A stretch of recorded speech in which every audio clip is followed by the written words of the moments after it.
ಹಾಗೇನೆ ನಮ್ಮಲ್ಲಿರುವಂತಹ ಆತಂಕಗಳನ್ನ ಹೊಡೆದೋಡಿಸ್ಲಿಕ್ಕೂ ಕೂಡ ಈ ಒಂದು ಮುದ್ರೆ ಅನ್ನೋದು ನಮಗೆ ಸಹಾಯವನ್ನ ಮಾಡ್ಕೊಳ್ಳುತ್ತೆ. ಹಾಗಾದ್ರೆ ಈ ಮುದ್ರೆಯನ್ನ ಹೇಗೆ ಹಾಕೊಳ್ಬೇಕು ಅನ್ನೋದಾದ್ರೆ ಬಹಳ ಸಿಂಪಲ್ ಆಗಿ ಒಂದ್ಸತಿ ನಾನು ನಿಮ್ಗೆ ತೋರಿಸ್ಕೊಡ್ತೇನೆ. ಈ ಬಲಗೈಯಲ್ಲಿ ಉಪಯೋಗಿಸ್ಬೇಕಾಗಿರುವಂತಹ ಒಂದು ಹೆಬ್ಬೆಟ್ಟನ್ನ ಹಾಗೂ ಎಡಗೈನಲ್ಲಿ ತೋರ್ಬೆರಳನ್ನ, ಈ ಎರಡು ಬೆಟ್ಟನ್ನ ನಾವು ಜಾಯಿಂಟ್ ಮಾಡ್ಬೇಕಾಗತ್ತೆ.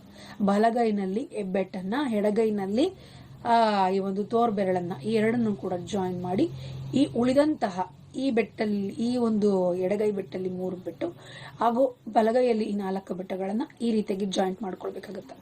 ಈ ರೀತಿಯಾಗಿ ಜಾಯಿಂಟ್ ಮಾಡ್ಕೊಳ್ಬೇಕು. ಇಲ್ಲಿ ನಮಗೆ ಈ ಬೆಟ್ಟಿದೆ, ಎಡಗೈನಲ್ಲಿರುವಂತಹ ಬೆಟ್ಟು, ಈ ಎಡಗೈನಲ್ಲಿರುವಂತಹ ಬೆಟ್ಟನ್ನ ಈ ರೀತಿಯಾಗಿ ಒಳಗಡೆ ಹಾಕುವಂಥದ್ದು.